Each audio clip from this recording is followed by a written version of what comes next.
The No Fate channel, checking in. On today's episode of Dad's Home Gym, I am talking to you about home gym flooring, the different types that are out there, why you should be using a gym flooring or a home gym style flooring for your home gym, and I'm going to go over the cost analysis of if you should buy used or new.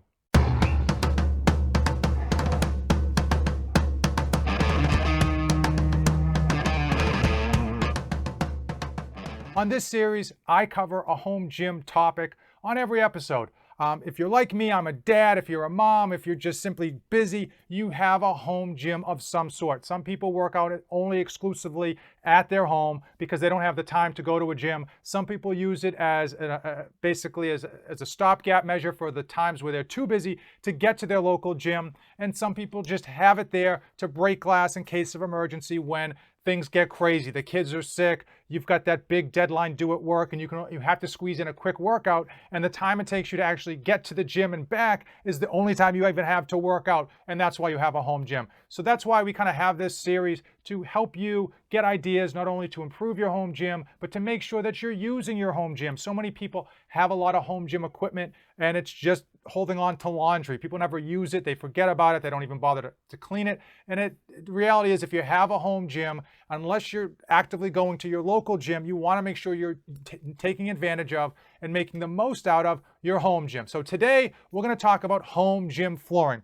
Many of you have your home gyms either in the garage or the basement. And one of the reasons, the main reason you really want to have home gym flooring is to keep your equipment off the ground. You want to keep it from absorbing moisture, prevent it from rusting. You want it to last as long as possible. Another reason for flooring is to give your joints a little bit of cushion when you're using that equipment. Oftentimes our basements and our garages, the majority of the places that we have our home gyms, are solid cement, and that can be extremely brutal on your joints.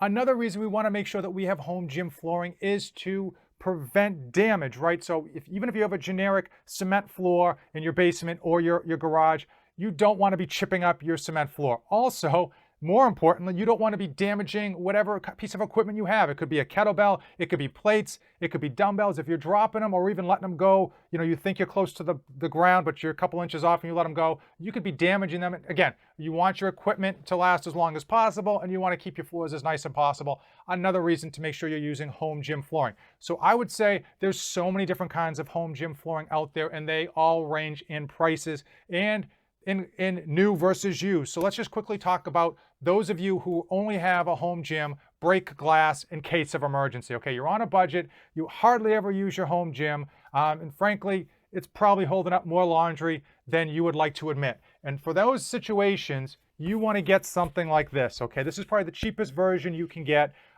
It's essentially foam. It's extremely thin. You can get them on Amazon. They come in, 1 foot squares. They're interlockable. And again, emphasis on cheap. It gets the job done. It's not perfect. It's not great.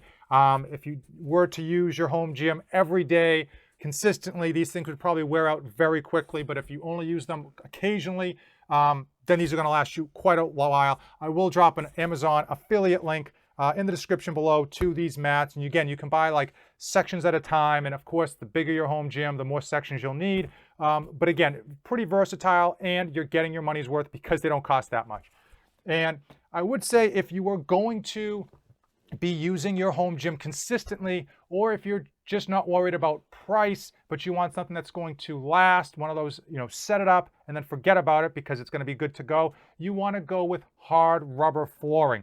And oftentimes referred to as horse stall mats. Many people will just use horse stall mats, but if you put into Google, you're going to come up with hard rubber flooring, and it's either going to be classified as a horse stall mat or specifically sold as for home gyms.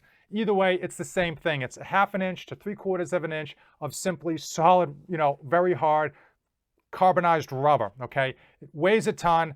They typically come in different shapes and sizes, but the generic ones, or the standard, is usually like 4 feet by 6 feet. You would get as many as you need to cover your home gym, the area that you work out in, and or put them underneath your gym equipment. Okay, so if you have a treadmill or an elliptical, again, I would highly recommend putting one of these rubber mats underneath it because you want to keep your equipment off the floor. Give yourself that gap to prevent that moisture absorption from the floor and prevent that rust buildup, which is often associated with, failing equipment, right? The equipment tends to rust and rot out before it actually fails. So let's talk about new versus used. If you go online and try to buy new, you are going to see that it is quite expensive, especially that 3/4 inch, the high quality kind that will last you a lifetime because, again, it's essentially hard rubber. It's going to last you forever, and it can be cleaned with any type of disinfectant or detergent. They're going to cost you about $80 or $60 to $80 per 4x6 foot section. Now, if you only need one of them, that's not too bad. But if you have a pretty big home gym, or if you have a big area that you're working out in, whether you're doing cardio, whether you're doing like T25, P90X, you got a bunch of equipment, that can add up very, very quickly. In my case, I have a home gym in my basement, and I have a few pieces of gym equipment, like an elliptical, and I have a treadmill that all needed to go on these mats. And by basically paying full price, it was going to add up extremely, extremely quickly. And I just didn't have that kind of money because in my case, I use that home gym from time to time. It's more of a break glass in case of emergency, only because I have 2 great gyms within 12-minute drive of my house. So very often I just end up using a local gym rather than going to my basement. Now, what did I do? I ended up going with the used market. The good thing about buying used is that unlike a car, you really can't get a lemon. Once you see the floor mat that you're going to be buying, you know if it's good or not, okay? Unless it's got like a cut in it or if it's got, rot on it for some reason or another, you know it's going to be good because it's rubber, it's not going to age. So what's the catch about buying used? Well, one, you've got to find them, okay? They are hard to come by. You can use, Facebook Marketplace, you can use eBay, you could even, Google, Craigslist, stuff like that to find them used. Oftentimes people want prices that are fairly close to new. So I would say if it's going to be close to new, you might as well buy new. In my case, I was able to find them at half price, and I actually got a deal because I got so many of them. So I actually got mine a little bit under half price. So the problem with buying used, and there's not many because there's a huge financial savings, but the problem with buying used is a couple issues. One, you have to transport them. So you've got to get them from whatever location you're picking them up from and get them to your house. So you need to have a pickup truck, you need to have a used U-Haul, a rental U-Haul, or like a minivan that you take the seats out of, which is what I did in my case. So just take all the seats out of the minivan, throw them in the back of the minivan. Now, once you get them used, you also have to take a further step. You have to wash them, okay? Because they're used gym mats or they're used horse mats. So you need to get yourself a disinfectant, some scrub brushes, and put in some elbow grease. So that's going to take time and it is going to take energy. But in my case, I was able to save over $40 per mat. And for all the mats that I needed, it was pretty substantial. So it was worth the headache of picking them up, transporting them, and of course, cleaning them all, both sides, okay? But the nice thing is once you've disinfected both sides and let them dry and placed, now going forward, you only have to clean the top side from time to time, depending on how you use them. I would highly recommend, if you have the wherewithal and you have the energy and you have the determination to try to find these mats used. They're going to last you a lifetime and you will save a substantial amount of money if you figure out what the new price point is and what the used price point should be so that you're not overpaying for used when you could just be paying the same price for new.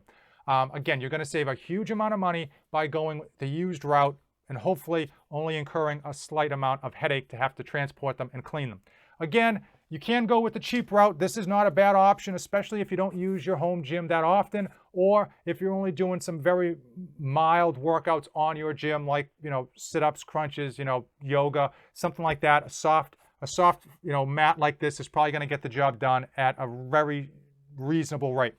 Hopefully you found this information informative. I want to know in the comments below, if you have a home gym, let me know a couple things. Do you have home flooring? If you don't have home flooring, for home gym flooring, which ones are you going to go with? Are you going to go with something cheap but high value because just that light foam because you don't use your gym that much, or do you plan on going with that hard rubber mats? Okay, drop it in the comments below. I am interested in the type of home gyms that you have set up. If you come this far in the video, you know what to do. Give it a like, hit that subscribe button as usual. Thanks for watching, and don't save anything for the trip back. I am dedicated to helping you dads be great parents to your children and still accomplish your own personal goals. I post tips and tricks to save you dads time, energy, and money. 3 things that are in short supply for every dad out there.